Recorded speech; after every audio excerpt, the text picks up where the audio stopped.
Bonjour, mesdames et messieurs. Grande est ma joie de vous retrouver aujourd'hui, de vous parler. J'espère que vous vous portez bien et mes salutations une fois de plus à tout le monde. Aujourd'hui, on va parler d'un thème qui choque beaucoup de gens, un thème qui dérange, un thème qui suscite beaucoup d'interrogations. J'espère que vous avez déjà deviné. On a eu annoncé cette vidéo-là dans une de nos présentations. On va parler de la litose, donc la mauvaise haleine. Mais avant de commencer de parler de ce terme-là, je vais d'abord vous donner un exemple, un petit témoignage de ce que j'ai vécu. Un de mes connaissances a eu à perdre une personne qu'il aimait très bien à cause de la mauvaise haleine. Et la personne ne voulait pas vraiment lui dire la cause qui a fait que elle puisse se séparer de ce dernier. Et après, elle a eu le courage de lui dire que c'était à cause de la mauvaise haleine. Donc, je sais que beaucoup de gens souffrent de ce problème, beaucoup de gens n'aiment pas en parler, beaucoup de gens se cachent dans la société, n'aiment pas même s'exprimer devant les gens pour ne pas déranger les autres, pour que les autres ne puissent pas s'éloigner d'eux. Alors, on va parler de ce terme aujourd'hui. La litose, ou soit mauvaise haleine, c'est une odeur qui vient de la bouche. Il y a une odeur qu'on dira physiologique et une mauvaise haleine pathologique. La mauvaise haleine physiologique est constatée le matin au réveil, quand tout le monde se réveille. Bon, en fait, la laine n'est pas bonne. Au réveil, la laine n'est pas bonne. Cette mauvaise haleine physiologique est constatée quand une personne n'a pas une bonne hygiène buccale. C'est physiologique. Cette haleine est constatée après avoir consommé un quelconque produit. Par exemple, une personne qui prend la bière. La personne finit de prendre la bière et constate que sa cavité buccale sent la bière. C'est un truc qui est normal. C'est un truc qui est normal, donc sur ça, il n'y a pas à s'inquiéter. C'est un truc qui est normal. C'est un truc normal. Donc, en ce qui concerne la mauvaise haleine physiologique, je pense pas que ça dérange beaucoup de gens. Au contraire, c'est quand même normal du moment que si une personne qui prend la bière, la bouche sent la bière, et la personne prend par exemple les bonbons rouges, prend un truc là pour embrouiller un peu l'odeur de la bière là, ça passe. Mais c'est mauvais dans la mesure où la personne a une très mauvaise hygiène buccale, la personne ne se brosse pas les dents, la personne finit de toute la journée, la personne a pris du chocolat, mangé le saka, mangé n'importe quel truc. Après, il vient devant les gens, il s'exprime et ça dérange les gens. C'est une mauvaise hygiène, c'est une mauvaise haleine qui est physiologique. On peut, pour y remédier à tout ça, c'est juste une bonne hygiène buccale. La mauvaise haleine physiologique, si vous ne voulez pas que votre bouche sente mauvaise et que un produit que vous avez consommé, que l'odeur de ce produit-là reste dans votre bouche, c'est juste une bonne hygiène buccale. Et concernant l'hygiène buccale, on a tourné une vidéo sur ça où on parle comment bien se brosser la bouche pour ne pas avoir cette mauvaise hygiène, pour ne pas avoir plutôt cette mauvaise haleine qui, qui dérange autour de vous et qui peut éloigner beaucoup de gens. Maintenant, on va passer là où ça fait très mal. La mauvaise hygiène, la mauvaise haleine qui est pathologique. Beaucoup de gens, après avoir consommé la bière, mangé un truc, ils sentent une odeur très bizarre, une odeur qui n'est pas vraiment agréable, de la bouche. Même après avoir brossé les dents, la langue, après avoir rincé la bouche, la personne sent toujours cette odeur qui n'est pas vraiment agréable. Alors c'est dû à quoi?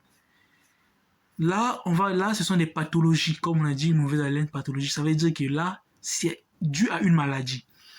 On va commencer par le commencement, la première partie du tube digestif, qui est la cavité buccale. Alors, quand une personne souffre des caries dentaires, souvent pendant les caries dentaires, on n'observe pas une mauvaise odeur. Mais c'est dans ces complications. Ces complications, on prendra comme quoi la pulpite, dans l'inflammation de la pulpe. L'inflammation du tissu, je dirais doux, ou pour certains mous, de la dent. Quand il y a l'inflammation de ce tissu, après, ça pourrait passer à d'autres niveaux. C'est un truc qu'on va expliquer prochainement dans d'autres présentations, dans d'autres cours. Donc, la personne, l'odeur commence à se sentir.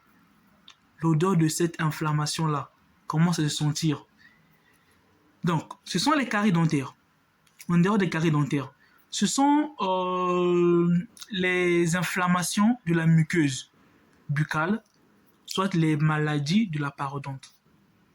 Au niveau de la stomatologie, donc de la dentisterie, si une personne présente une mauvaise haleine qui est buccale, on regarde d'abord la première partie du tube digestif qui est la cavité buccale. C'est d'abord cette partie qu'on regarde. Si la personne a des caries dentaires ou soit des inflammations de la muqueuse buccale ou soit la personne a des maladies de la parodonte, d'autres maladies de la cavité buccale.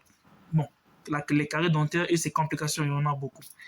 Et après, si le médecin constate que au niveau de la cavité buccale, il n'y a pas une pathologie qui explique cette mauvaise odeur, on fait quoi?